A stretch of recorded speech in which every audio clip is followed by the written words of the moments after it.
il y a une grosse érosion qu'on peut constater sur le littoral. Donc avec le changement climatique, c'est très important de protéger ces zones et également les zones qui se situent en arrière-plage, comme par exemple les mangroves, qui jouent un rôle très important pour la protection de la biodiversité.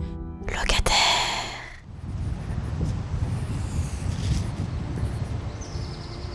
Bonjour, je suis Fiona Roche, la fondatrice et coordinatrice de l'association Résilience 971. Dans notre association, ce qu'on fait, c'est beaucoup de sensibilisation et de transmission, c'est-à-dire qu'on va carrément emmener les gens avec nous sur le terrain pour leur montrer concrètement nos espèces, nos plantes, nos animaux et aussi concrètement ce qui se passe en ce moment. Et c'est vrai que quand on voit, on prend conscience et on agit ensuite par la suite derrière. La falaise, elle s'est complètement effondrée. C'est assez effrayant. Quand j'étais petite fille, sur cette plage, il y avait du sable. Aujourd'hui, regardez, tout le sable est parti. Il n'y a que des galets absolument partout.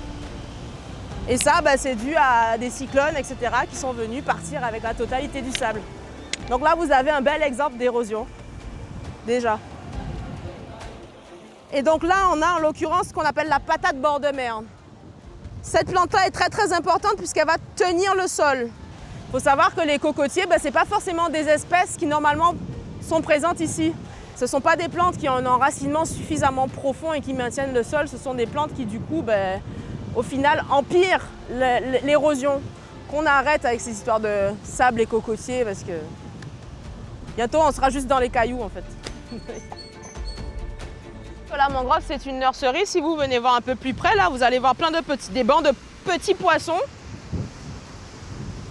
Et surtout, vous voyez ce bras d'eau saumâtre. Donc, c'est l'eau à la fois douce et salée. Mais quand il y a des fortes pluies, elle va être connectée à la mer.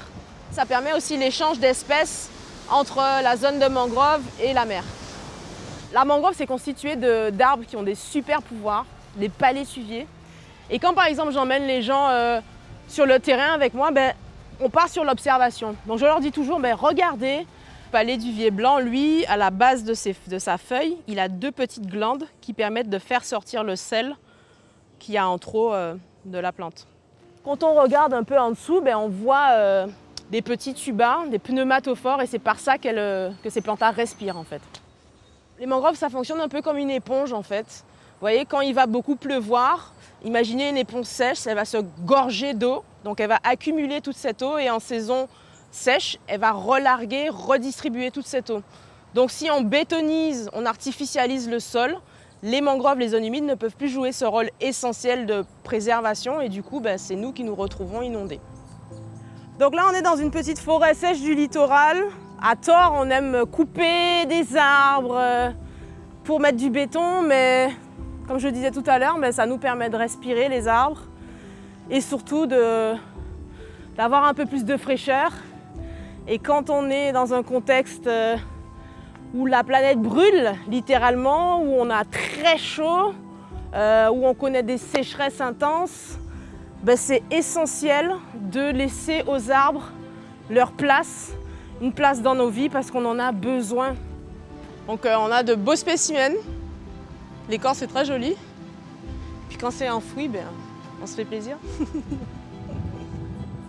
Je pense que le fait d'amener déjà les personnes, les grands, les enfants directement sur le terrain, ça permet aussi de créer une forme d'émerveillement. Et quand on s'émerveille, quand on connaît ce qui nous entoure, que ce soit les plantes, les insectes, les animaux, on est plus touché, sensible et on peut plus facilement les préserver, les protéger.